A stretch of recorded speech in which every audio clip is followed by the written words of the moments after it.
Muchas gracias, Laura, que está aquí por el Instituto de Familia, y Patricia, Cintia por el Nobel, y a tantos integrantes del instituto. Alejandra, y seguro está por entrar Marilyn, que estamos en el triunvirato del Instituto de Familia, de Mediación. Y bueno, bienvenida, Sandra, la doctora Sandra Gutiérrez, gracias por compartir. Alejandra, ¿querés leernos un poco los antecedentes curriculares de la doctora? Aunque ya, como dijo ella, todos la conocemos. Y debo decir que pidió, exacto, pidió la brevedad. Bueno, la doctora Sandra Gutiérrez es abogada de la Facultad de Derecho y Ciencias Sociales de la Universidad Nacional de Córdoba, es magíster en Minoridad y Familia de la Universidad Católica de Cuyo, es especialista en Magistratura y Gestión Judicial de la Universidad de Mendoza, Nacional de Mendoza, es docente de grado, de posgrado, es capacitadora también y tiene numerosas publicaciones. Creo que en realidad la mejor presentación que podemos hacer es lo que conocemos de su trabajo. Bueno, muchísimas gracias, doctora. Sí, en realidad después hay que, habíamos pensado en de alguna manera crear un espacio de confianza como la que tengo con cada uno de ustedes, en donde podamos sacarnos las dudas, podamos de alguna manera repasar y estudiar. No quiero, me da un poquito de vergüenza y de respeto, porque algunos han pasado por el aula de la Cátedra de Derecho de Familia, pero hoy son profesionales y somos colegas, y entonces prefiero no ponerme en actitud de docente, porque ya lo fui o ya lo pasamos, pero sí poder hoy de igual a igual poder compartir las experiencias y prepararnos sobre todo para esta nueva situación, que como les digo hay que estar a la altura de las circunstancias, ¿no es cierto? Esto que tanto se ha anhelado, tanto desde el fuero de familia, que veíamos la necesidad de contar con un espacio donde se pudiera mediar, donde las partes tuvieran mucho más que un ratito que dura una audiencia para poder tratar de resolver sus conflictos. Y cuando uno toma esa posición, ¿no es cierto?, de meterse como en la intimidad de un problema, porque realmente cuando un médico va a una sala de operaciones se prepara, se esteriliza, porque va a tocar materias muy delicadas, ¿no es cierto?, del cuerpo humano, que pueden poner en riesgo la vida de la persona.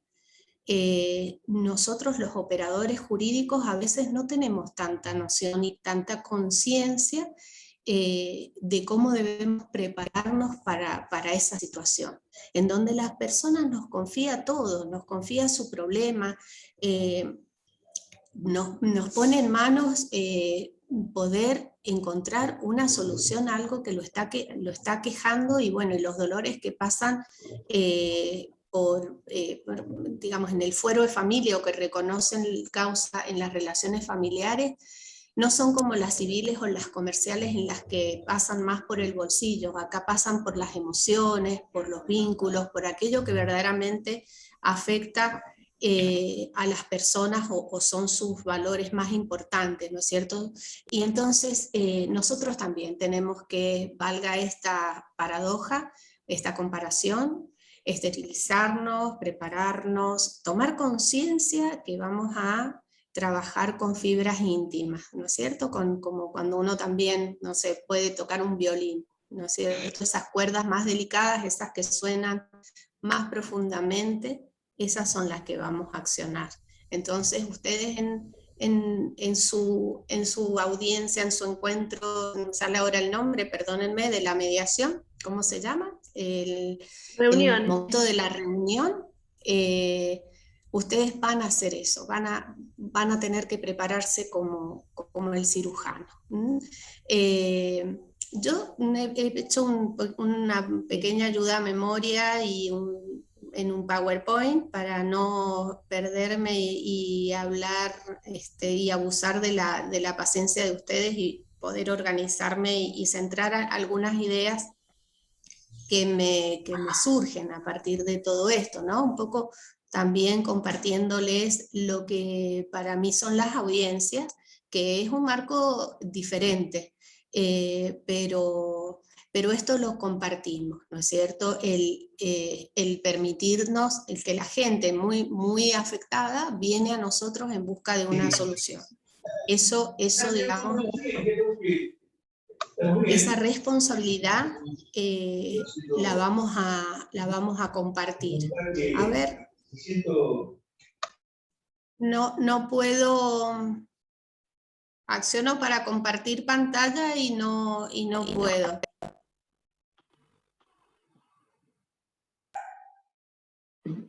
Doctora, ¿me puede ayudar? Sí, antes, si Sí. te parece, Sandra, antes, mientras organizas el PowerPoint, bueno, les comentamos que este es, como vos decías, es un ciclo de charlas que vamos a ir avanzando, vamos a ir viendo los distintos temas que van a ir siendo derivados a la mediación judicial previa obligatoria. Por supuesto, imposible abarcar todos los temas ahora.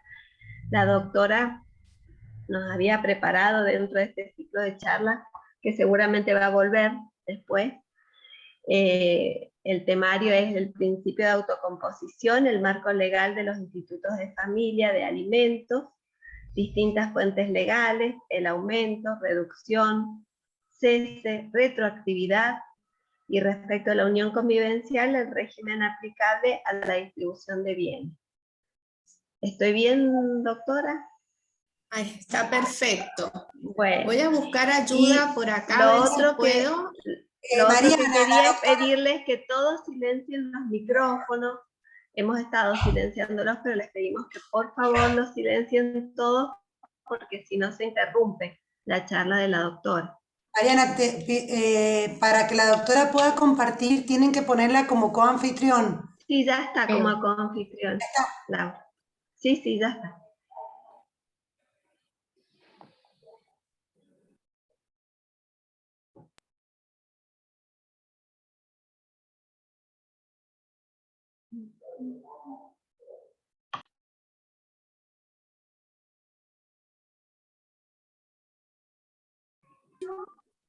Ahí comenzó a compartir, doctor.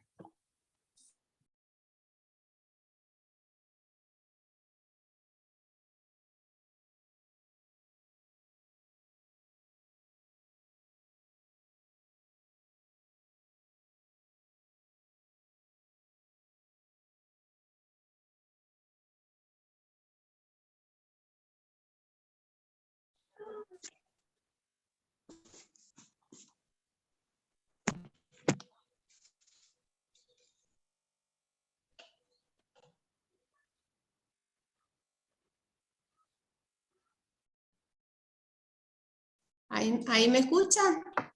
Ahí está, ¿sí? Ahora sí. Ahí están. Ahora sí, bien. Entonces, el temario es como dijo Mariana, el que les leyó Mariana, y vamos a tratar de ir haciendo un repaso digamos, de lo que la tarea que nos espera en algunas materias del derecho de familia. Y bueno, si no alcanzamos a ver todo ahora, mandamos las preguntas, mandan las preguntas y demás, o vemos la posibilidad de poder responderlas. Bien. Me pareció importante detenernos en el principio de autocomposición, ¿cierto? Y ver que este principio viene desde la exposición de motivos del Código Civil nuevo. Es decir, estamos poniéndole vida a lo que el legislador y lo que especialmente el doctor Lorenzetti, en la primera parte del Código Civil, cuando se habla de aspectos valorativos y principios preliminares, desarrolla. En una parte, no sé si todos los códigos la tienen, todos los códigos impresos no la he visto en todos, pero es muy importante. Esa primer partecita sitúa lo que vamos a empezar a llevar a cabo, que es justamente el principio de la autocomposición. ¿Qué es esto? ¿Qué queremos decir cuando hablamos de autocomponer? Autocomponer es, primero, reconocer la autonomía de la voluntad. Ustedes recuerden que la reforma, el código del 2015, en materia de derechos de familia, el libro segundo, pasa, ¿no es cierto? Viene todo un proceso desde una regulación del Estado, una presencia del Estado en materia de familia muy fuerte, a ir paulatinamente reconociendo la autonomía de la voluntad en las relaciones familiares. Y parte de ese proceso, y yo diría que no sé qué vendrá, ¿no es cierto?, pero lo más acabado normativamente que tenemos en materia de familia en cuanto a autonomía de la voluntad está hoy en el Código Civil.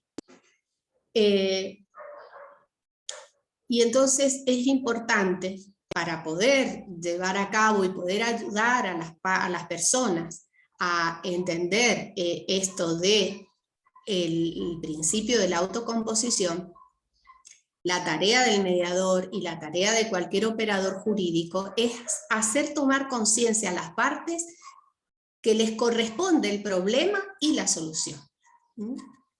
No sé si ustedes advierten cuando tratamos con personas que están atravesando un conflicto familiar, un conflicto de relaciones familiares, tienden a poner la responsabilidad de la respuesta y de la solución en el otro.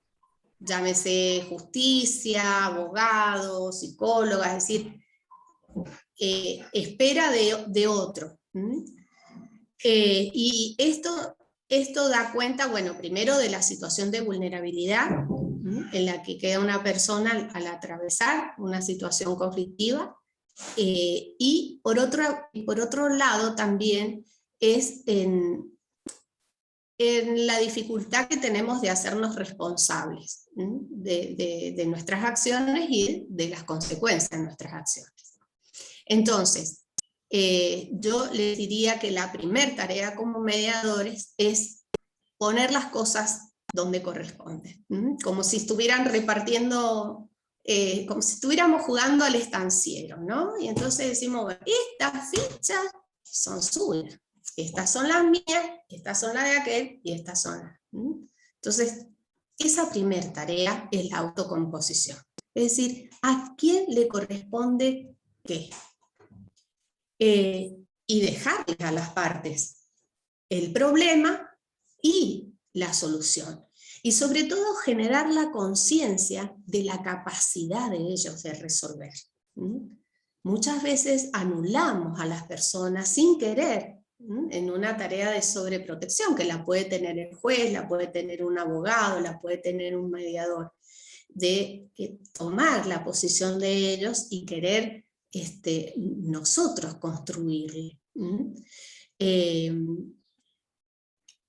Entonces, me parece que como mediadores es el punto de partida para quien se sienta en la sala de mediación. Es decir, bueno, acá lo que me guía es el principio de la autocomposición, no me lo he inventado, mi sustento está en el Código Civil. Y la primera tarea es, mi función es colaborar, dar herramientas para el diálogo, herramientas para la elaboración de un acuerdo, pero el problema es suyo y la solución es suya. Fíjense que en esto es mucho más favorable que cuando las partes en segunda instancia lleguen ¿no es cierto?, a la jurisdicción. Porque en la jurisdicción depositan mucho. Pero en ustedes está esto, me parece que la estrategia pasa por reconocer que esta es la tarea. Y como consecuencia de esto, ¿no es cierto?, es la toma de conciencia de que las partes son artífices de su propia norma. Acuérdense que la sentencia es una norma particular y el acuerdo de mediación es una norma particular.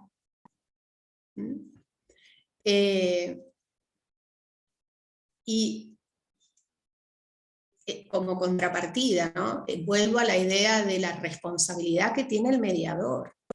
La responsabilidad del mediador de que va a crear una norma particular para estas personas, con la característica y la bondad de la ley provincial, que es un acuerdo ejecutable, no requiere homologación. Entonces, esto deja al mediador en una situación sumamente importante.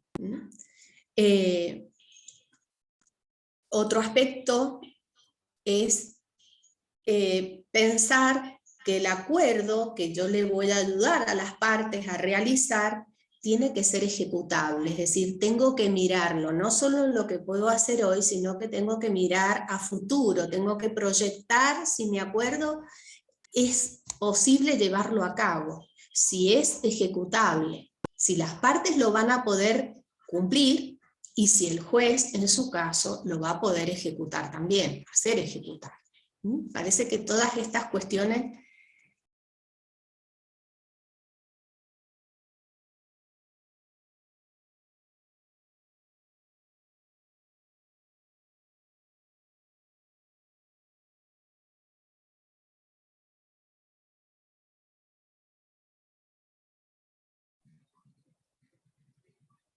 Se le ha cortado el internet a la doctora. Sí, se ha cortado. Sí, dijo que estaba con problemas de internet. No sé ya si está. continúa conectada desde el otro dispositivo. Sí, me parece que sí. Sí, se cortó el audio, sí. Creo que sí, no.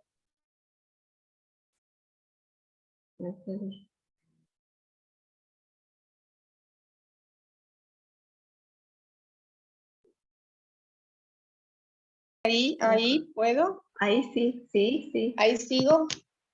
Bien. Bueno. Bueno, perdone, pero no sé, en internet hoy me he hecho rabiar toda la tarde. Bien, en esto de la esta autocomposición, responsabilidad tan grande de ser generadores de una sentencia para las partes, de una norma privada, me parece fundamental que tengamos en cuenta cómo nos va a servir, digamos, como norte, poder delimitar la cancha. Discúlpenme estos ejemplos así. No, es buenísimo porque estas explicaciones que encuentro de otros ámbitos, pero no sé, la sala el quirófano, la cancha de fútbol, pero es a los fines de graficar la tarea encomendada por la ley, ¿no es cierto?, al mediador. Delinear la cancha no hay otra forma para hacerlo, los límites de este cuadrilátero es la ley, es la ley. Dentro del cuadrilátero, las partes tienen toda la posibilidad, ¿no es cierto?, autonomía de la voluntad para ver cómo organizar el ejercicio de sus derechos y el cumplimiento de sus deberes. Pero el mediador y cualquier operador jurídico tiene que tener ahí muy presente el marco legal. Estoy intentando ingresar desde la compu, ahí me pide de nuevo el ID, vaya a saber por qué, será que me salí evidentemente, a ver, ahí lo tipeo para que podamos seguir compartiendo la pantalla. Es muy bueno, Sandra, igual lo que nos decís, porque justamente el convenio que vayamos a labrar en las reuniones de mediación, si requieren ser ejecutados, justamente son los juzgados los que van a tener que tener intervención. Entonces, tu visión de cuáles son los convenios que se pueden ejecutar es fundamental. Sí, yo siempre incluso, fíjense que a veces uno nota cuando es fácil ver las motivaciones en un convenio. Es fácil descubrir la culpa en un convenio. Lo que pasa es que se me viene a la mente un convenio, ¿no?, en el que el señor se comprometía a abonar, bueno, infinidad de rubros y hasta las vacaciones en Pinamar. Evidentemente uno se daba cuenta que la sensación de el sentimiento de culpa, la culpa que ese hombre sentía era enorme, enorme, ¿no es cierto? Ahora, el convenio era absolutamente favorable, ¿no es cierto?, para la madre y los hijos. Ahora, absolutamente incumplible. Y entonces, lejos de aportar a la solución que necesitaba esa familia, generó muchísimos incidentes. Entonces, es importante también, a ver, no sé por qué espérense que estoy medio perdida desde la compu porque me está pidiendo, no sé qué he hecho. A ver, voy a tratar de ingresar otra vez. No tengo la habilidad de hablar con ustedes y entrar al Zoom. A ver ahí. No. Les decía, entonces, el principio de la autonomía de la voluntad requiere tener al menos como faro la norma. Y fíjense que aún más de la norma, y voy a directamente leer porque Lorenzetti lo dice sin duda mucho más bonito que yo, que el derecho no se acaba en la norma. El derecho de familia no se acaba en el libro segundo. Y a ver, vuelvo a poner el ID. No se acaba en el libro segundo y nos invitan a los operadores jurídicos a integrar la norma con los principios de derecho, a ir un poquito más allá, para poder priorizar a los vulnerables. A ver, 974701.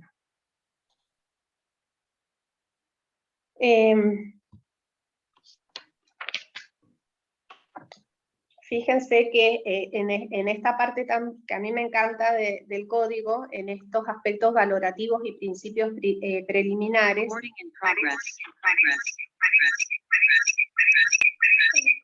a ver, perdón.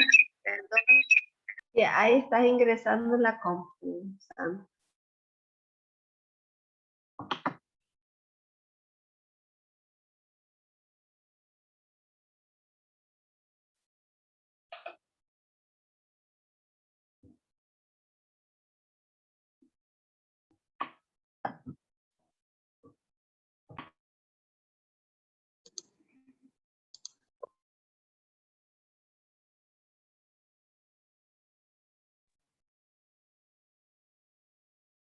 Acá estoy.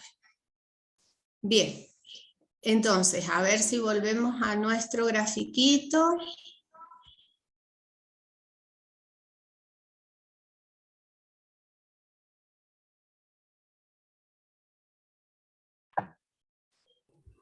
Sí, Doctora, nos hablabas disculpe de una consulta. integrar los principios de Sí. del derecho con la norma, ¿no es cierto? A ver, Va a compartir pantalla nuevamente, ¿verdad?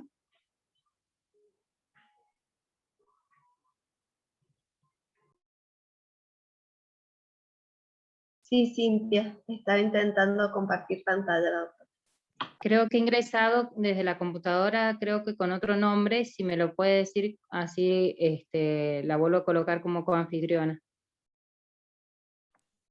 No, está sí, como Sandra también. tengo ese inconveniente de en la coadministración para poder compartir. Ingresé con el nombre de Sandra a este también. Y está No me con permite audio y compartir video. pantalla. A ver, ahí estará.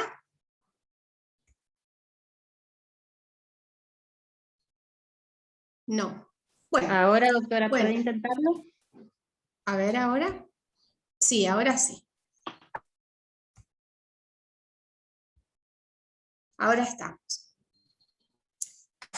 Entonces, mirar la normativa, mirar los límites del campo de juego, tiende a la búsqueda de la equidad. Porque las partes pueden estar dispuestas a muchos renunciamientos, como en el ejemplo que les di recién, por motivaciones que luego van a pasar. Entonces, el acuerdo tiene que ser ley entre ellos, pero tratemos de darle, si bien la dinámica familiar va cambiando y va necesitando, va replanteándose, pero tratemos de mirar a futuro el convenio, de mirarlo a futuro. Le tenemos que dar vida hacia adelante. Entonces, tratemos de que no responda a una necesidad o a una urgencia de hoy, o a un sentimiento de culpa, o a una sensación de venganza, tratemos de mirar un poquito más allá para que esa norma privada, ese convenio, pueda ser sostenido en el tiempo, porque esa situación que hoy me la motiva va a cesar, y luego me voy a sentir mal porque ¿por qué acordé esto? ¿Por qué acordé algo que no voy a poder cumplir? Entonces, la persona está inmersa en el problema, está con su ceguera, está con su problema, está con el dedo hinchado o con el ojo y no puede ver bien. Para eso están los letrados y el mediador. Entonces, la norma, y en los términos de Lorenzetti, no solo la norma, sino los principios, esta constitucionalización del derecho privado que me hace ver no solamente el libro segundo, sino integrar todo el plexo normativo con las convenciones internacionales, con los principios fundamental, artículo 706 del Código Civil, principio de solidaridad familiar.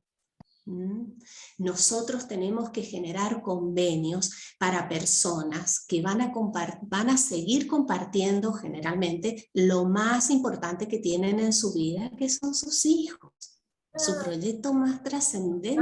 Ya me acordé, El proyecto vital más trascendente lo van a compartir y nosotros lo tenemos que hacer viable. Hay que hacer un convenio que pueda ser sostenido en el tiempo y que verdaderamente los acompañe.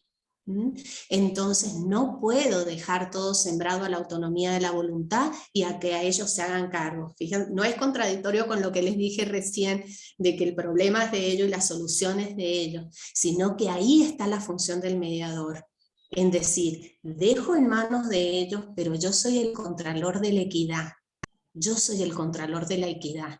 Y para eso tengo la norma, la Constitución, las convenciones internacionales y lo que dice Lorenzetti por acá. Estamos haciendo un código, bueno, creo que lo anoté, la ética de los vulnerables.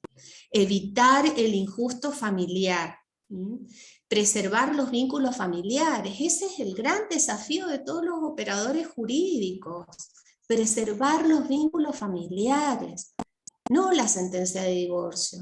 La sentencia de divorcio sí me regula y digamos, ayuda a que cada uno tenga el nombre que corresponde, es decir, excónyuges, divorciados, es decir, ayuda a que incluso psicológicamente las personas puedan ubicarse en la relación jurídica familiar que corresponde. Pero yo tengo que sostenerlos a ellos en esa relación jurídico-familiar.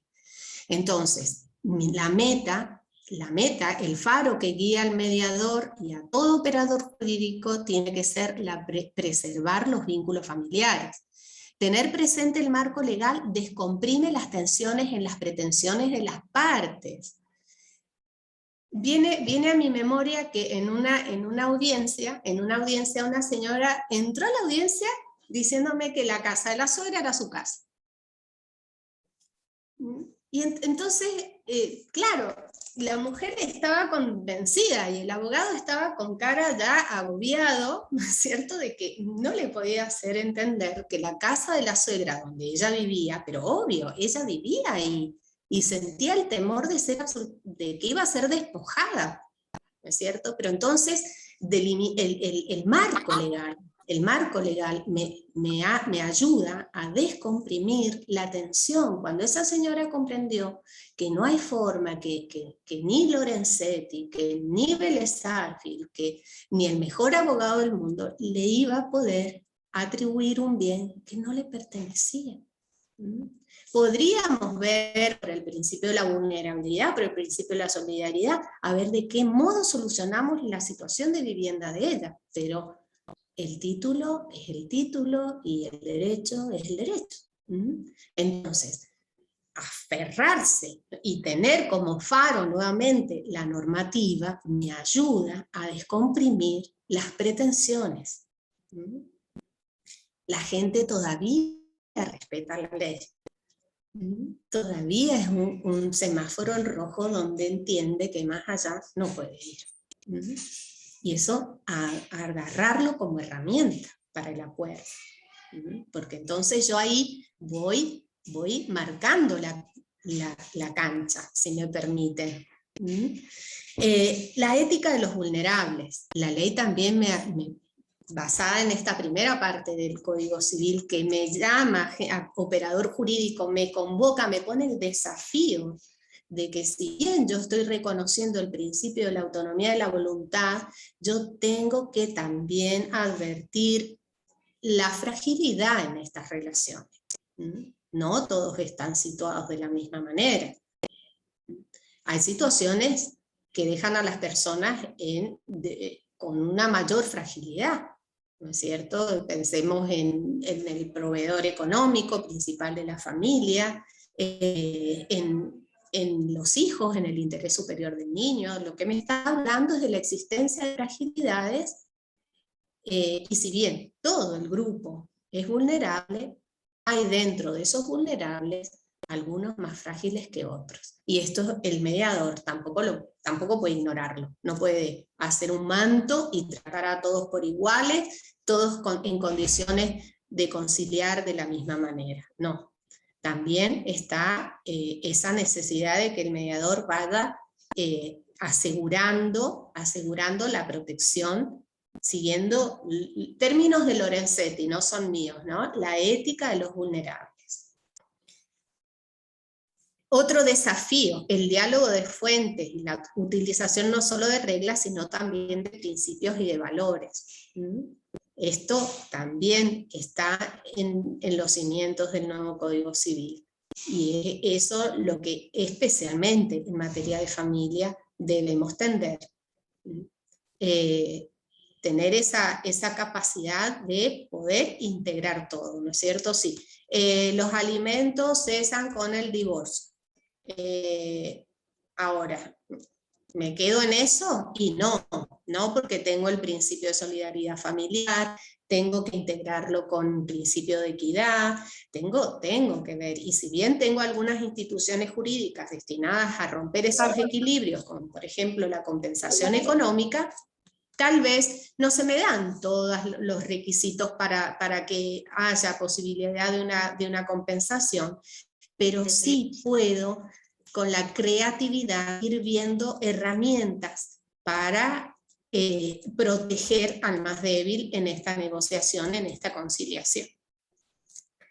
Bien, dicho esto, podemos pasar directamente a alimentos. No sé si quieren que tienen alguna preguntita. Acá Mariana, vos sos la comandante del piloto de este barco, así que vos decime qué hacemos. No, vamos mal.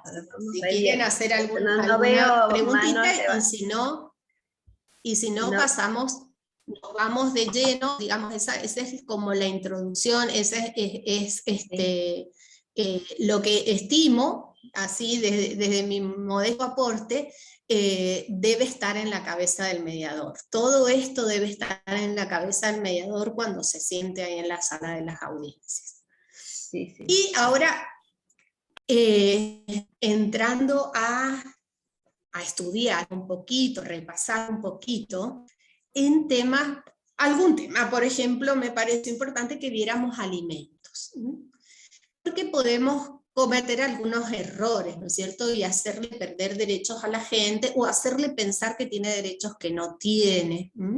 Y entonces es muy importante, como dije antes, tener el marco legal siempre ahí a mano.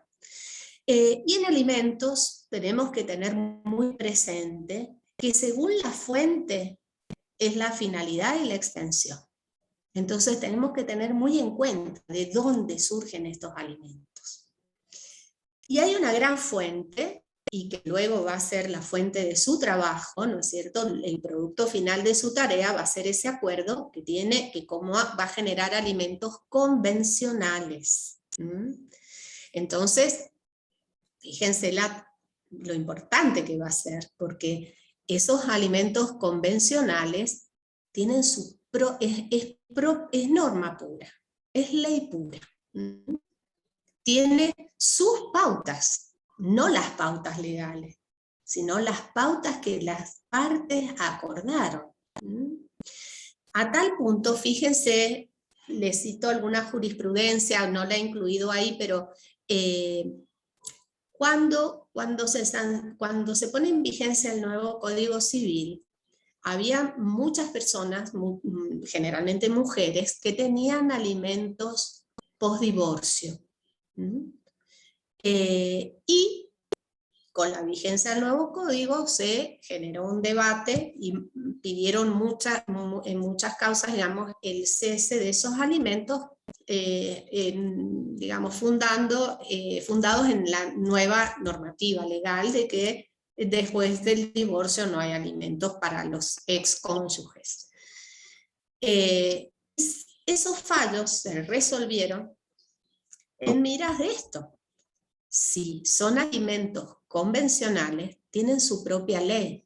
Cesarán o se modificarán como se modifican o cesan los convenios. Fundamentalmente, si las circunstancias tenidas en cuenta al momento de pactarlo, se modificaron. Entonces, ahí estos alimentos convencionales deberían tener la mayor precisión para poder ser exigibles y ejecutables por el juez en caso de incumplimiento. Porque no van a cesar, por ejemplo, supónganse que sea un alimento convencional que las partes digan, voy a prestar alimentos a mi hijo hasta que tenga 35 años. Pongamos ese ejemplo. Y bueno, no va a poder invocar el 663, el alimentante luego con el convenio del mediador va a decir, no, pero ¿sabe qué, señor juez? El 663 me obligaba hasta los 25. Y bueno, no, pero usted se comprometió hasta los 35. Lo mismo con los alimentos de la esposa. Bueno, pero ya, digamos, ya pasó, los alimentos para la esposa rigen hasta que se cumpla la cantidad de años del matrimonio. Ya llevo, señor juez, 15 años prestándole alimentos a esta señora. Bueno, pero usted se comprometió de por vida, y esa es su ley, no es el 434 o el 432. Su norma es el convenio. Yo no sé si con esto los estoy haciendo tomar conciencia de la dimensión de su tarea.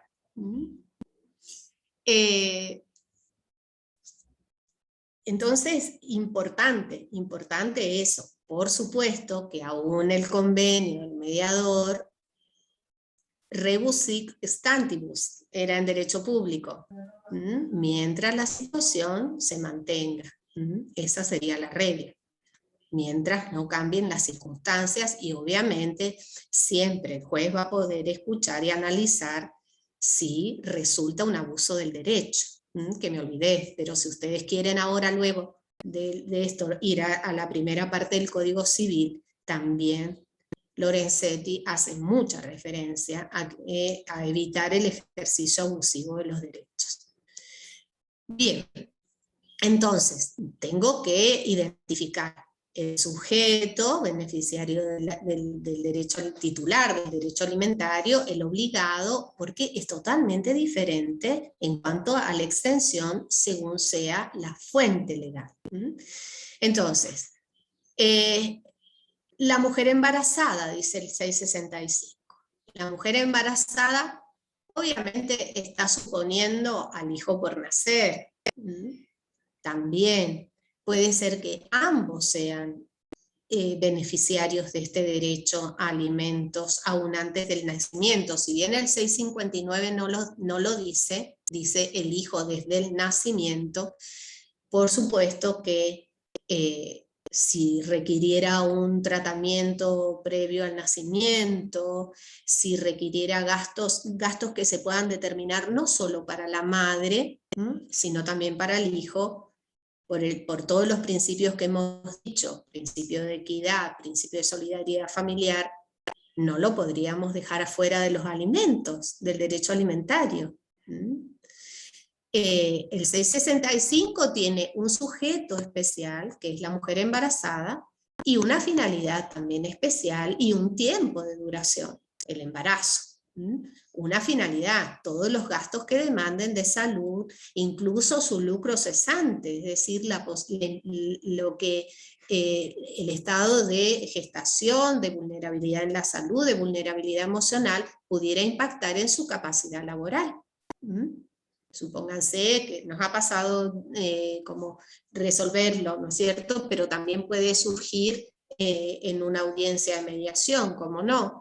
Y en esto ustedes, digamos, van a poder actuar tal vez muchísimo más rápido que nosotros. Debo admitir, y con vergüenza, porque soy parte, que a veces nos piden alimentos para la embarazada y llegamos a la resolución un mes antes que nazca el niño, o sea, y si es que también nos ha pasado después.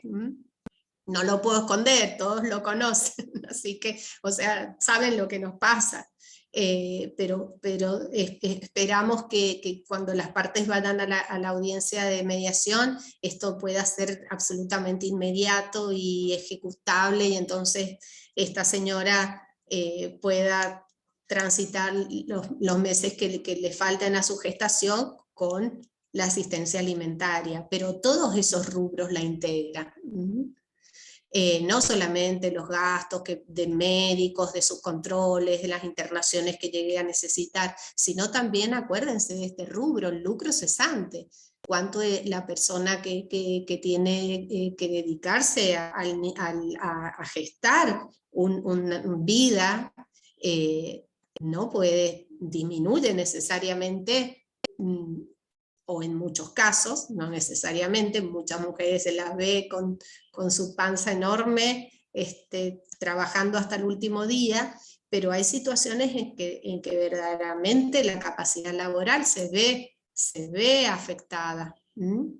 Bien, otra fuente. El hijo desde el nacimiento y hasta los 21 años, el 658 y 659. Fíjense que acá cambió el sujeto titular del derecho alimentario, cambia la finalidad, es la crianza y el desarrollo del hijo, cambia el quantum, porque en el 665 el quantum me lo va a dar los gastos médicos, el quantum de esa lucro cesante me lo dará lo que la actividad laboral de la mujer genera normalmente, pero acá el quantum es la condición y fortuna. Fíjense que el Código Civil mantiene esa fórmula tan genial de Vélez Sarsfield. Los alimentos se deben conforme a la condición y fortuna de los padres. Muchas veces he escuchado, bueno, pero los hijos no son socios de los padres. Y la verdad que me duele esa frase. Me duele esa frase porque los hijos tienen derecho a gozar del ámbito al que pertenecen. Y fíjense cuánta injusticia surge cuando los hijos ven que el padre o la madre tiene un nivel de vida y ellos otro. Esas son injusticias que quedan en el alma. Entonces, la frase de los hijos no son socios de los padres nos puede llevar a lo que decíamos en la filmina anterior, el injusto familiar. Y para el injusto familiar hay pocos antídotos. Espero que uno de ellos sea un buen mediador. Si bien el código, no quiero leer la norma, pero si tienen el código a mano y quieren ir ayudándose con esto para que lo vayamos analizando, incluso corrigiéndome porque no me acuerdo la norma de memoria, ¿no es cierto? Pero ahí se habla sí en la última parte de proporcionalidad.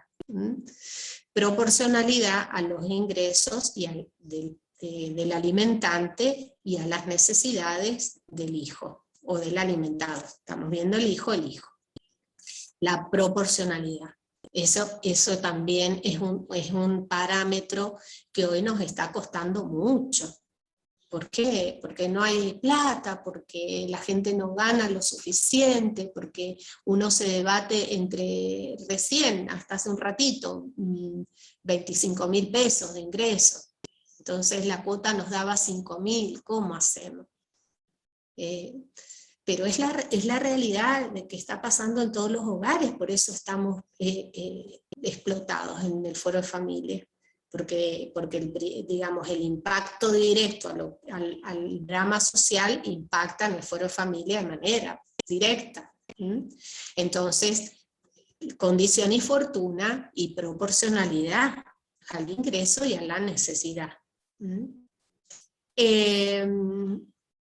A ver, los hijos entre los 21 y los 25 años tienen otra finalidad, que es que el hijo se capacite, logre su capacitación que le permita una inserción social y laboral y cultural que viene llevando a cabo, ¿no es cierto? Que no se corte.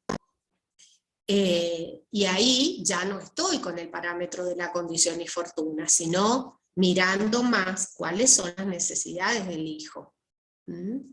¿Qué es lo que necesita? ¿O en qué manera pueden contribuir aquellos que están obligados a ayudarlo para que él logre culminar sus estudios?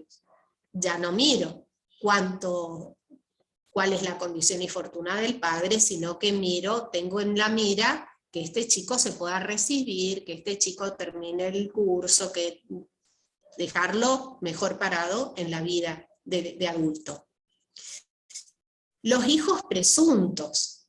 los hijos presuntos. Y acá confieso que esta norma es como para mí, me ha costado digerirla bastante, ¿no es cierto?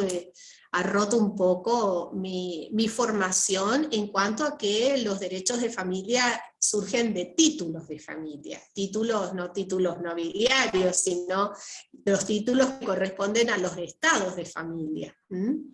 Y acá no hay título, y acá no hay estado, y acá no hay posesión de estado.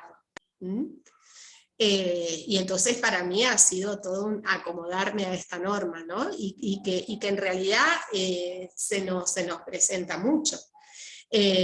Los hijos presuntos es la posibilidad o la facultad o el derecho que se le reconoce a quien reclama la filiación, a su presunto padre, abone alimentos. Y fíjense que me equivoco, porque no es a quien reclame, aún sin haber reclamado, es decir, por fuera de un proceso de filiación, aún sin haber reclamado alimentos. Y esto es importante para el mediador porque ustedes no van a tener todavía la acción de filiación.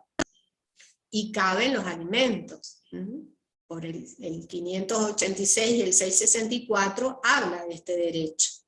Establece un plazo para que se inste la acción de filiación.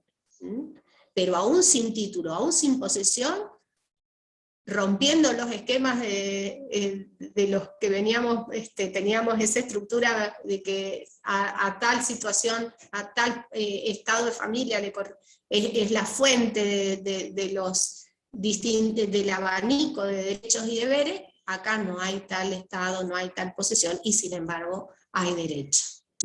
Y esto es muy bueno que lo tengamos en cuenta, porque ahí, bueno, es parte de la negociación, ahí podemos negociar, y ustedes sabrán que en los juzgados lo hacemos, entre quien paga el ADN, paga los alimentos provisorios, señor que prefiere, pagar por las dudas, o pagar el ADN, o para que vayamos más rápido. Y bueno, será parte también de lo que ustedes les ayuden a conciliar. Es difícil pagar por las dudas, generalmente no les suena raro al obligado al pago. Y entonces eso también acelera llegar al ADN y a la verdad biológica y reconfigurarnos nuevamente en la situación de que teniendo el título de hijo o teniendo el estado de familia, se me genera no solo el derecho a alimentos, que también en esto uno ve cómo a veces la madre que viene en representación del hijo le basta con que le paguen alimentos. Y muchas veces tenemos los alimentos provisorios y no llegamos a la sentencia de filiación. Y entonces ahí está. Si bien la filiación no es materia mediable, pero sí pueden ser estos alimentos presuntos, para los hijos presuntos, previos a instar la acción de filiación. ¿Me voy haciendo entender? No sé cómo estamos de horario, no sé cómo vamos. Sí, perfecto, Sandra, perfecto. Deme una pista, ¿cómo vamos? Vamos perfecto, vamos perfecto. Bueno, ahí muy bien. Bueno, entonces seguimos. Acá me está tapando. Esto, Sandra, aprovecho para consultarte. Esto que nos vas comentando, y esto responde también un poco a la jurisprudencia que van marcando desde los juzgados, ¿no es cierto? Porque siempre desde la mediación nos sirve como herramientas para colaborar en las reuniones con las partes, tener esa referencia de cuáles son los criterios en general o interpretaciones sobre estas normas que hacen los juzgados en la jurisdicción, ¿no es cierto? Sí, desde ya.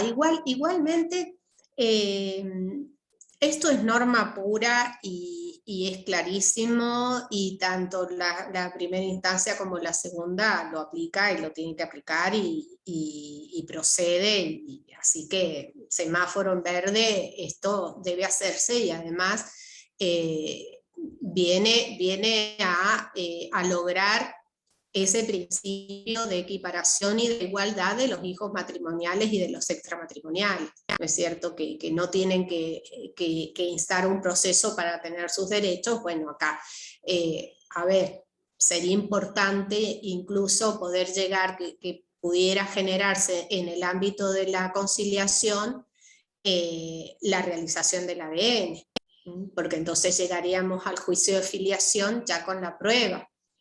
Sería buenísimo. Sí, y que sí, y que actualmente con la posibilidad de inscripción directamente ante el registro, a veces de los padres, si tienen un ADN positivo, digamos, o compatible, les permite directamente hacer el trámite en forma administrativa y sin el desgaste jurisdiccional.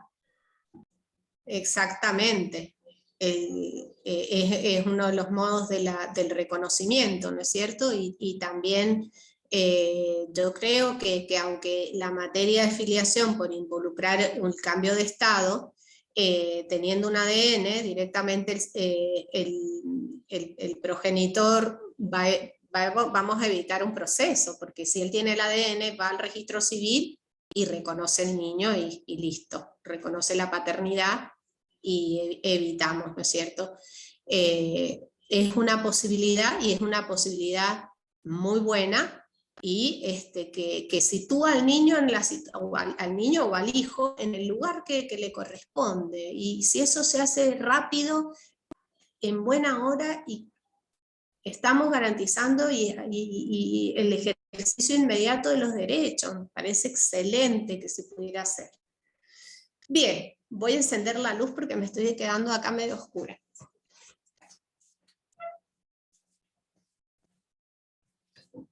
Los hijos afines. ¡Wow! Los hijos afines también son estos desafíos del nuevo código que nos dejan a los más esquemáticos un poco así descolocados, ¿no? Acá no hay título, acá no hay posesión de Estado, fíjense.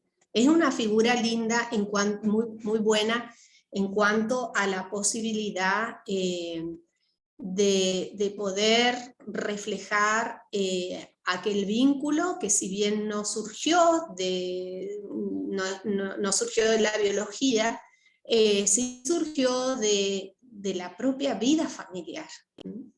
Recuerden que cuando hablamos de hijos afines, el parentesco por afinidad, recordemos que es el que surge del matrimonio, pero con el nuevo Código Civil también surge de la unión convivencial, con el progenitor, padre o madre, de un menor de edad. Y el código, en estos artículos que les menciono ahí, reconoce el derecho alimentario al hijo afín. Con una salvedad. A ver, ahí tenemos que reconocer la fuente. Bueno, tal vez me faltó decir en los hijos presuntos que la extensión no es exactamente la del hijo luego de que ya haya absoluta certeza de la paternidad y empiece a regir el 658, sino que acá serán alimentos provisorios, es decir, no necesariamente en toda su extensión, pero bueno, de no tener nada a tener un alimento en carácter similar al provisorio, en buena hora. No similar, alimento provisorio. A ver, los hijos afines, decía. Volvemos entonces a los hijos afines. Ellos tienen un vínculo, entonces se reconoce la obligación de alimentos por dos fuentes. Una es la fuente, ¿se acuerdan? Allá en el régimen patrimonial del matrimonio, los regímenes patrimoniales nuevos son el de separación y se mantiene el de comunidad de bienes gananciales, pero a la vez hay un zócalo común, que son los alimentos que conforman el régimen primario, el régimen patrimonial primario, que es un zócalo de ciudad común, tanto al régimen de comunidad de bienes, al régimen de separación de bienes y a las uniones convivenciales. Tienen 5 elementos y uno de ellos es el que nos interesa ahora, que es el deber de contribuir, de contribución a los gastos que genera la vida familiar, la vida en común.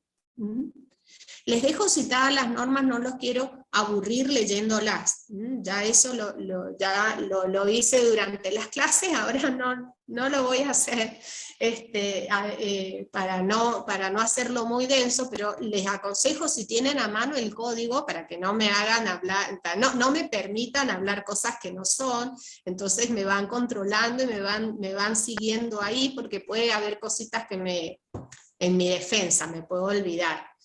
Pero me ayuda mucho si ustedes van siguiendo la lectura en el código. Fíjense que, bueno, el 455 es al que me refiero, el deber de contribución, que es, fíjense que se hace extensivo. El deber de contribución es que cada uno de los cónyuges o de los convivientes tiene el deber de contribuir a su sustento personal y del otro. Nadie va al matrimonio o a la unión convivencial para que lo mantenga, primer principio, ¿no es cierto? Sino que debe proveerse a sí mismo y al otro, y además lo hace extensivo a los hijos comunes y a los hijos del otro, que sería el hijo afín, a los hijos del otro, siempre que sea menor de edad, haya sido declarado incapaz o tenga una restricción a la capacidad, y conviva con ellos. Obviamente se funda en la vida familiar. Entonces el requisito es que este hijo menor de edad o con capacidad restringida conviva con ellos. Pero lo hace depositario o lo hace titular del deber de contribuir al sustento del hijo del otro. Lo mismo pasa con el 538 y el 676, el 676 fundamentalmente. El 538 nos dice que la obligación alimentaria entre los parientes afines, y el 676 trata directamente cómo es la obligación alimentaria del padre afín. Pero tampoco nos aporta mucho, porque como condición es la convivencia. Entonces, cuando tengamos esa situación, imaginemos el escenario familiar.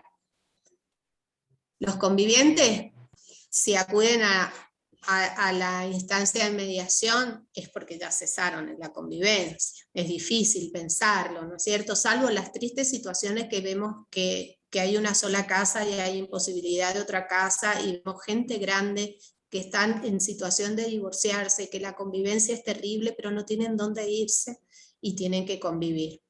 Es algo que se nos está presentando muy seguido en esta crisis que estamos atravesando. Pero el escenario familiar no es el de la convivencia. El de la convivencia está todo relativamente bien. Entre ellos, o por lo menos todavía tienen la capacidad de organizarlo. Pero fíjense que lamentablemente la redacción del 676 requiere la convivencia. Es decir, que tal vez podría llegar a dar un reclamo en relación a lo gastado, en relación, supónganse, los años de colegio, la deuda de colegio, cosas que hayan quedado impagas con anterioridad al cese de la convivencia. Pero una vez cesada la convivencia entre el hijo afín y el padre afín, no hay más obligación alimentaria, salvo, dice el 676, salvo una situación de extrema necesidad. Seguramente este es un reflejo del principio de solidaridad, del principio de equidad.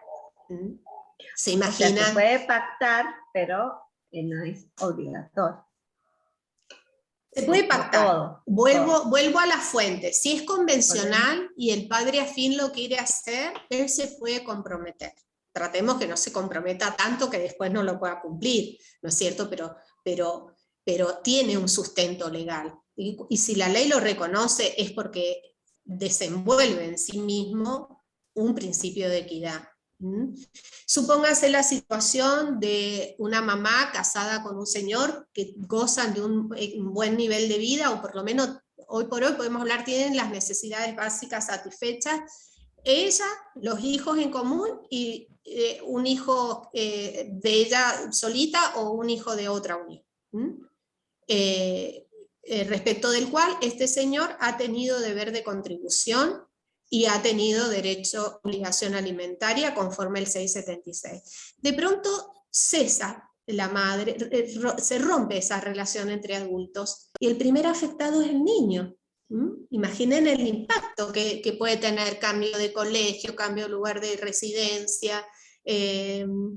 A ver, y realmente es una situación de inequidad. La decisión siempre el niño, el más vulnerable, el más frágil, sufriendo las decisiones de los adultos. Entonces, hay un marco de negociación, de conciliación también en ese aspecto, que además reconoce una fuente legal, es decir, no se lo van a estar inventando. No leemos un marco superior porque ya es una situación un poco extrema. Algunos doctrinarios del derecho de familia se horrorizan, incluso en el derecho francés esto no existe, ¿no es cierto? ¿De dónde sacamos alimentos sin título, sin estado? Pero nuestro código está, bienvenido sea, porque puede hacer equidad para muchos niños. Porque recordemos que tiene que ser menor de edad, ¿no es cierto? Bien. No sé cómo andamos de horas, seguimos, no estoy aburriendo. No, para nada, Sandra, lo que sí Bueno. que cuando vos dispongas, suspendemos y seguimos cuando vos puedas. Bueno, creo que no vamos a llegar a uniones convivenciales, pero sí vamos a terminar, por lo menos para cerrar la idea, lo de esta parte de alimentos. El parentesco. Ahí tenemos ya otra fuente legal. Otra fuente legal y por lo tanto otra extensión de la obligación, porque es otra finalidad. Entre parientes, recordemos que es ascendientes, descendientes, en línea afín, el suegro, los suegros y la nuera, o el yerno y los suegros, hasta ahí nomás, primer grado. Y entonces, ¿qué debo acreditar? Y solo el estado de necesidad. Ya no importa si mi suegro o si el abuelo es no sé, una persona de muchísimos recursos. No tiene derecho el alimentado a participar de su condición y fortuna. Acá es otra la finalidad, es poder ayudar a que no quede en un estado de absoluta desprotección. Acuérdense también que hay una forma también que nos está dando mucho resultado y que supongo yo que también en la parte de los acuerdos de mediación puede ayudar, y es convocar al obligado subsidiario como garante, garantizando el cumplimiento de la obligación del obligado principal. Puede servir como ayuda, como un seguro. Acuérdense que también cuando el Código Civil regula alimentos, deja a la creatividad del juez las garantías del cumplimiento de esa obligación.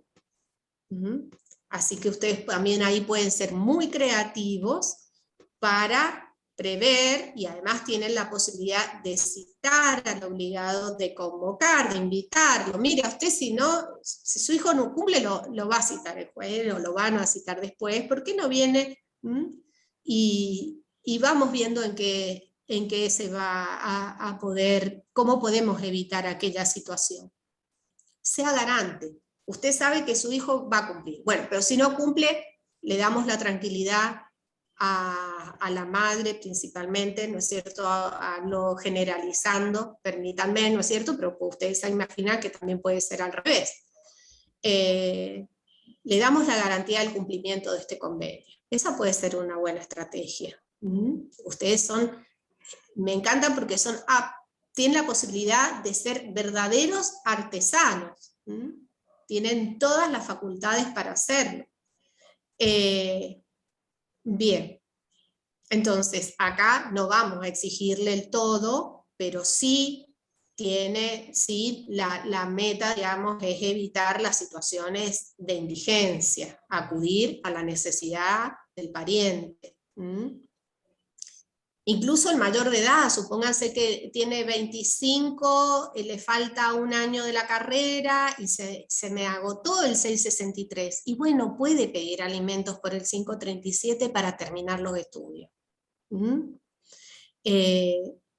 Hay que hacer este juego de las normas y de las fuentes para poder nuevamente volver a situar al más débil, proteger al más frágil. En el matrimonio, bueno, durante la vigencia del matrimonio hay obligación alimentaria. Fíjense que antes el Código Civil nos daba como pautas mantener el nivel de vida del que gozaban durante la vida matrimonial. Siempre fue un sueño, siempre fue una expresión de deseos, ¿no es cierto? Hoy por hoy sabemos que 2 casas no es lo mismo que una casa. Mantener una casa no es lo mismo que mantener 2. Entonces, si bien era una frase muy bonita, siempre fue una ilusión.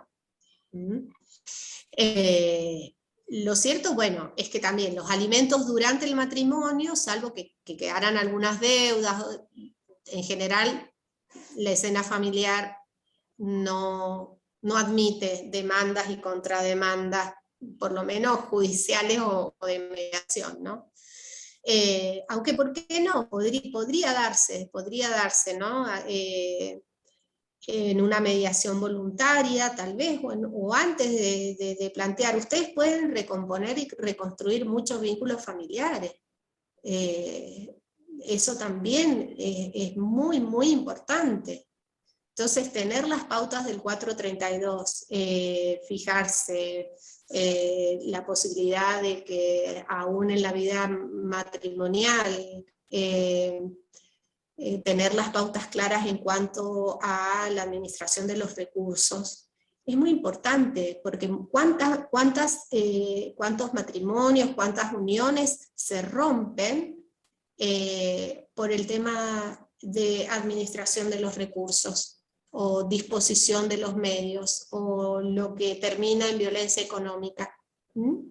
¿Cuánto se podría hacer en una audiencia de mediación para evitar esa situación? A veces la gente necesita pautas para organizarse, para decir, bueno, mire, se pelea, a ver, esto les genera conflicto, entonces, a ver, cuando cobre, usted le va a entregar tanto, en vez de dejarle todos los días tanto dinero para hacer la comida, la señora va a tener un poco de, todo eso va descomprimiendo el día a día, la tensión en la vida de una familia. Y evitamos una ruptura, un quiebre. Yo pongo mucha ficha en ustedes, mucha ilusión me da todo esto, así que ánimo, ánimo. Y los alimentos posterior al cese, ¿no es cierto? Excepcionales. El código se encarga de hacerlo notar y lo dice claramente. El divorcio hace cesar el derecho alimentario de los excónyuges. Y menciona 2 excepciones, ¿no es cierto? Los alimentos en caso de enfermedad y en caso de necesidad. Y introduce algo muy llamativo, muy, muy bonito a la vez, ¿no? Porque en el caso de la enfermedad, fíjense que es la única obligación alimentaria que pasa a los herederos del alimentante. Principio de solidaridad a full, preciosamente expresado ahí, en esa excepción. Y ahí también, acuérdense, tienen toda la posibilidad de negociación, de ver cuándo, con qué requisitos, hasta cuándo. La ley les da pautas, ¿no es cierto? Nunca, en el caso de los alimentos en estado de necesidad, no pueden superar la cantidad de años que ha durado el matrimonio, y ahí en ese caso no pasa a los herederos. Y también poder conciliarlo, y cuidado con esto, porque la compensación económica no excluye al derecho alimentario. En esto, permítanme ser medio libre pensadora, pero estoy interpretando normas. ¿Por qué les digo esto? Porque la compensación económica tenemos un plazo de caducidad, es decir, tiene que ser ahí presentado con, en la sentencia de alimentos, ser parte del convenio regulador, no tengo otra opción, sino caduca la acción a pedirla. Y los alimentos responden a otra naturaleza, no al desequilibrio entre las partes, sino a verdaderos estados de necesidad derivados de que no puedo procurarme medios para subsistir o porque estoy enferma. O enfermo. Entonces no tiene que ver con esa fotografía que implica la compensación económica hacia los patrimonios, de inicio del matrimonio, fotografía del patrimonio cuando se casaron, y la fotografía de los dos patrimonios cuando se divorcian. Entonces, la naturaleza del alimento, si bien lo puedo tener, el Código Civil dice, lo menciona a los alimentos cuando habla de la compensación económica, pero en esto, bueno, uno puede ser libre pensador también, ¿no? E interpretar, creería que no quedan subsumidos en la compensación, temporalmente y por la naturaleza jurídica de uno y otro. Bueno, me siento mal que no me preguntan nada. Me quedo en la duda de si les estoy diciendo cosas recontrasabidas. Bueno, en las uniones convivenciales. Está bien, está bien. Vamos bien, bueno. En las uniones convivenciales, ¿qué tema, señores? ¿Qué tema? Las uniones convivenciales hacen que la gente suponga que tiene más derechos, a ver, al revés, supone que tiene derechos que no tiene y cree que no tiene las obligaciones que sí tiene. Es decir, al momento de extinguirse la unión convivencial, hay una tendencia hasta en los letrados en pensar que tengo que distribuir conforme las pautas de la comunidad de ganancias. Y no es así. Si bien hay normas, como dije recién, el régimen primario, el régimen patrimonial primario, el derecho a la compensación económica, no tengo, yo me estoy adelantando en el tema, me estoy desorganizando, porque ese es el último tema que dije que no lo íbamos a tratar.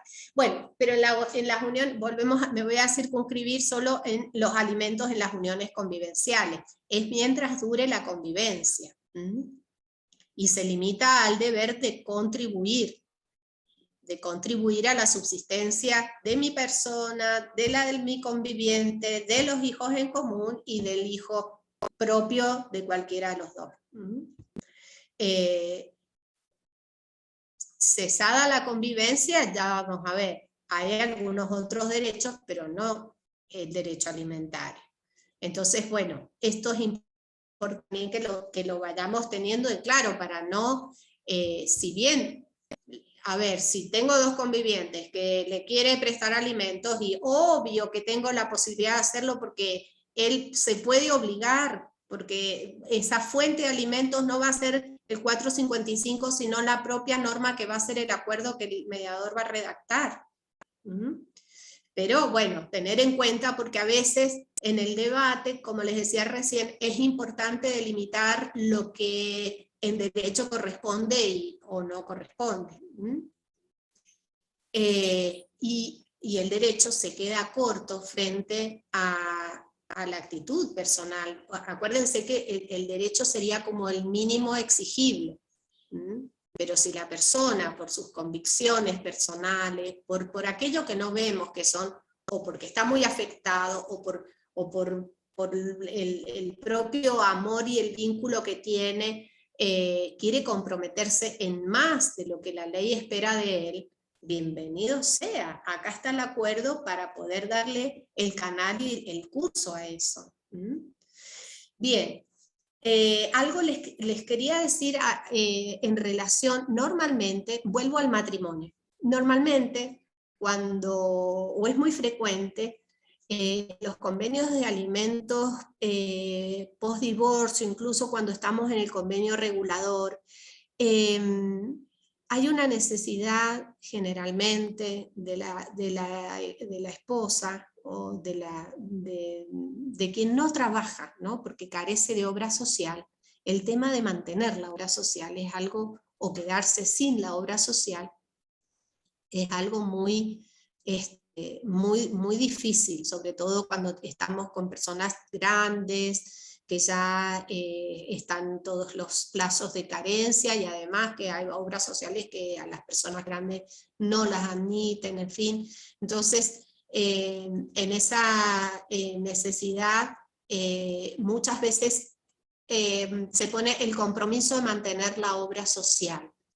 Y en esto quería pedirles que tengan cuidado, porque no podemos, vía convencional, crear una prestación que la obra social no está obligada a aceptar. Entonces, por ahí, en vez de hablar de mantener la obra social, me parece que la figura es los alimentos convencionales, o sea, no los del 432, los del 434, perdón, sino convencionales, a la cobertura de obra social. Por ejemplo, ¿cuánto sale tratar una obra social privada? Y la prestación alimentaria se limita a eso. Digamos, esa modalidad es mucho más mejor ejecutada, tiene mayor poder de ejecutabilidad, y es mucho más clara la prestación. Incluso fíjense que es susceptible de incrementarse según sea el costo de la cobertura, habilita mucho más a que si en el acuerdo decimos el señor mantendrá la afiliación de la señora a la obra social, porque ahí estamos comprometiendo un tercero y luego no lo vamos a poder cumplir. Bueno, me parece que hasta acá estamos por hoy. Estamos súper bien, Sandra. ¿Sí? Sí, sabemos que tenés un compromiso familiar que surgió a último momento. Pero así si quieren hacer algunas preguntitas, si quieren, a ver, hay algunas, sí. hay varias acá cosas hay en el chat, a ver. Puros agradecimientos. No nos tenga tanta fe.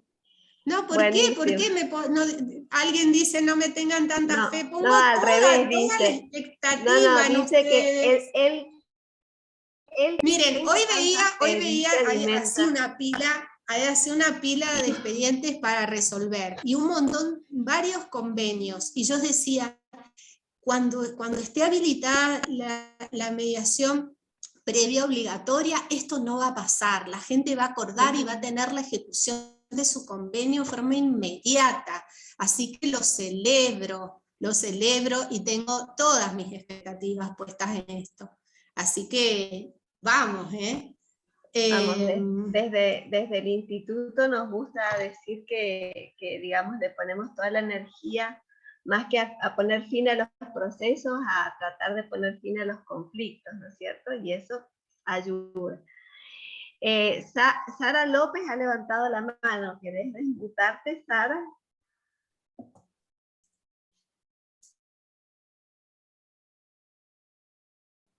Activar el audio. Ahí. Quería darles un solo tip. Como abogada de la Obra Social Provincia, es muy importante que ustedes sepan, porque es un problema normal, que cuando se produce el divorcio y se inscribe, inmediatamente se le da de baja al cónyuge afiliado indirecto, o sea, a la esposa o al esposo. ¿Qué hay que decirle a ese cónyuge? Que en la otra parte, para no tener periodo de carencia, tiene que firmar convenio de adhesión a través de la Federación de Viñateros o de que solamente tenemos 2, que podríamos haber tenido el del foro también, para que continúe con la prestación sin carencia, porque estamos hablando normalmente de gente mayor o de gente ya no joven. Por eso es una de las cosas que es importante, que a veces los jueces no se dan cuenta y nosotros los mediadores, porque yo me incluyo como mediadora, pero eso lo llevo en la sangre, a pesar de que hace mucho que no lo hago, no lo sabemos. Pero esto es muy importante, porque no tienen periodo de carencia. Y otra cosa que hablando, Sandra tiene una dulce firmeza, de mi experiencia de tantos años en familia, así es ella, así tal cual lo viene diciendo, dulce firmeza, porque con su seriedad y dulzura siempre pone el límite y pone la responsabilidad en cabeza de quien corresponde. Muchas de las cosas que ella ha hablado las he vivido con ella yo en las audiencias. Haciendo una conexión con lo que hablábamos en la conferencia anterior con la mediadora, Mayea creo que era, no me acuerdo el apellido, habíamos visto que teníamos 3 tipos de preguntas: las abiertas, las cerradas y las circulares, o la que ella llamaba golpes bajos. Haciendo una relación entre lo que Sandra hablaba, cuando usamos esas preguntas de golpes bajos que afectan la emocionalidad, ponemos en peligro, a mí me ha dado vuelta ese tema en mi cabeza, en peligro la estabilidad del convenio o la permanencia, porque al afectar la emocionalidad de la gente, podemos hacer que ese convenio después no sea cumplible. Es una cosa que debemos pensar y utilizar esos recursos de forma muy selectiva. Los que han estado en las otras conferencias pueden entender lo que yo estoy hablando. Eso nada más quería decir. Felicitaciones, doctora, muchas gracias.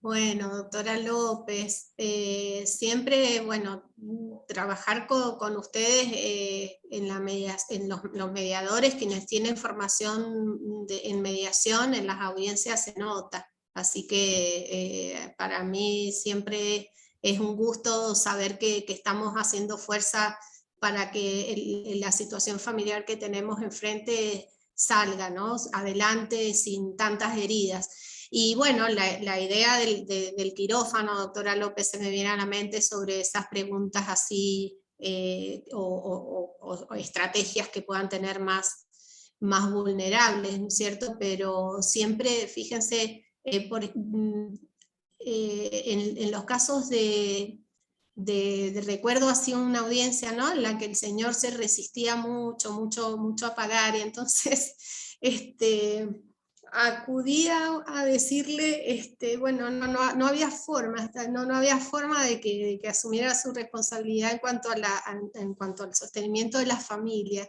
y estábamos en el tema de la liquidación y quién se quedaba con la casa y la atribución de la vivienda, ¿no? Entonces, digo, bueno, a ver señor, usted ha sido el sostén de esta familia, ¿no? Entonces esto tal vez sea ese golpe bajo del que habla la doctora López, y el hombre reaccionó de una manera, pero por supuesto que yo he sido y inmediatamente asumió lo que había asumido siempre, ¿no es cierto? Pero bueno, un poco ahí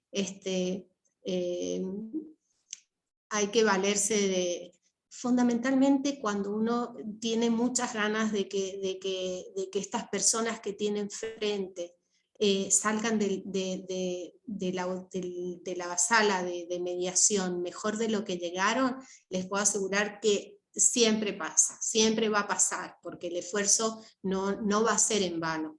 Así que yo soy muy entusiasta en que es muy bueno para la gente esto que sea abierto, esta instancia, y que vamos a tener realmente, hay que ser conscientes, no estoy diciendo ningún secreto, no estamos dando resultados, cambiamos, hacemos los esfuerzos, hacemos gestión, la Corte lo hace, pero no es suficiente, entonces abrir el abanico a que la gente tenga nuevas alternativas es buenísimo, así que bueno, estoy convencida que va a ser un éxito.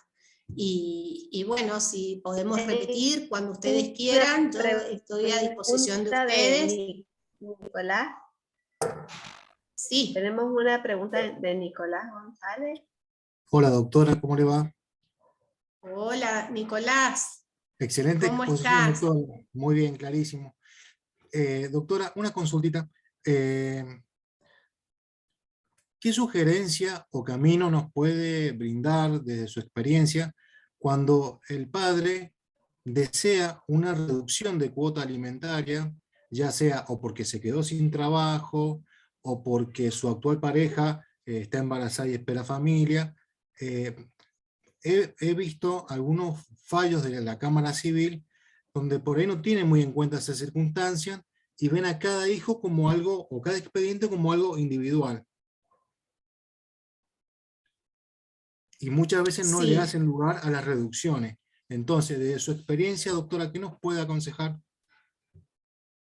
A ver, hay un tema de principios, ¿no? Para mí, el principio de solidaridad familiar lo tenemos que acudir más a él y tenemos que interpretar las obligaciones que surgen de las relaciones de familias con ese prisma también, como dice Lorenzetti, integrando, haciendo una tarea de integración entre lo que es la regla, la norma y el principio.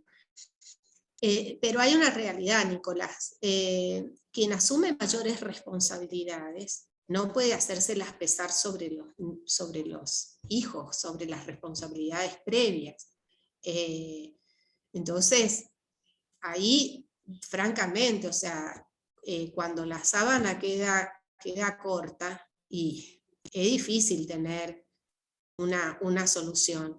Hoy por hoy los jueces, en el contexto en el que estamos, son reticentes obviamente a una reducción, porque implica poner en riesgo también algún derecho. Hay que mirar en conjunto, eso nos manda el Código Civil, ¿no es cierto? Tal vez es muy difícil responderlo no quisiera dirigirme a un caso en particular o a una sala o a un juez lejos de mí, ¿no es cierto? Pero sí, como vos lo marcás, el principio de solidaridad nos hace mirar el conjunto de la familia, no solamente un niño o un grupo de niños o un grupo de hermanos, pero hay muchos principios que convergen y que hay que hacer la ponderación de todos para alcanzar la solución más justa. Pero hoy por hoy, cuando nos queda cortita la sábana y casi que hay que optar, ¿no? Es muy difícil decir que esta es la verdadera justicia, porque siempre va a haber alguien a quien no le estamos satisfaciendo las necesidades y no lo estamos pudiendo poner en ejercicio de los derechos que tiene. Gracias, doctora. Muy claro. Bien. Bueno, Mariana y doctora gracias. Sí, acá estoy viendo que también ha ingresado Sonia, que es nuestra disertante de la próxima charla del viernes, así que vamos preparando motores. Y Sandra realmente... Simplemente, Mariana, si me permite, simplemente para saludar a Sandra, muy clara, la venía escuchando porque venía de viaje, así que la venía escuchando desde el principio, por suerte, porque ha dejado algunas perlitas que, más allá del derecho de fondo que ha tratado, que me han quedado resonando y me han encantado. Así que muchísimas gracias, Sandra, muchísimas gracias. Bueno, Sonia, yo les agradezco a ustedes el espacio, e insisto, tengo muchas expectativas, así que lo que les pueda ayudar, pero cuenten conmigo. Y te tomamos porque ha quedado un tema pendiente. Ha quedado un tema pendiente de uniones convivenciales, así que vamos a tener que hacer otra charla. Creo que esa bueno, voto unánime. Cuando ustedes me digan, el Zoom la verdad que facilita bastante la posibilidad de encontrarnos. Tal vez resentimos algún otro aspecto, que es el contacto directo, en fin, pero creo que nos facilita también estos espacios de reflexión. Y si quieren, si no, Mariana, que nos dejen dudas o que nos dejen temas o en los que podamos ayudarnos para aprovechar bien este tiempo hasta noviembre, de poder sentirse sobre todo seguros y para llevarse la mediación por delante en lo que venga. Así que bienvenido. Bueno, muchísimas gracias, Sandra. Te vamos a liberar porque sabemos que tenés que correr a compromisos familiares, así que nuestro aplauso de todos. Y bueno, y con el resto, Sandra especialmente pidió que, bueno, que todas las preguntas y el PowerPoint o lo que nos pueda colaborar, que se ponía a disposición, así que aprovechemos como fue la idea desde el origen, de ir preparándonos, capacitándonos, y bueno, vamos anotando, manden las consultas, saben que hay muchísimos medios para que lleguen las consultas, así que al mail del instituto, que todos sean inscritos, les recuerdo que el que le faltó inscribirse pero ha estado presente, hemos tomado asistencia, así que manden el pedido de inscripción para que se les pueda emitir el certificado. Bueno, genial, gracias. Y seguimos, Sandra, estás invitada el viernes, que la charla va a estar a cargo de Sonia Mallea, y que nos va a contar un poco principalmente los aspectos formales de que tanta incertidumbre, tantos nervios nos está acarreando a los profesionales en el ejercicio de la profesión de los abogados, digamos, y de los mediadores. Así que todos los aspectos que necesitamos ir conociendo. Y de nuevo, mil gracias. No, gracias a ustedes. Aprovecho a saludar a todos los amigos, porque toda la gente que está ahí es gente amiga, gente muy querida por mí, así que aprovecho para saludarlos a todos y bueno, ánimo, que estén muy bien. Muchas gracias por invitarme y cuenten conmigo en lo que necesiten. Chao, chao. Chao, gracias, Sam.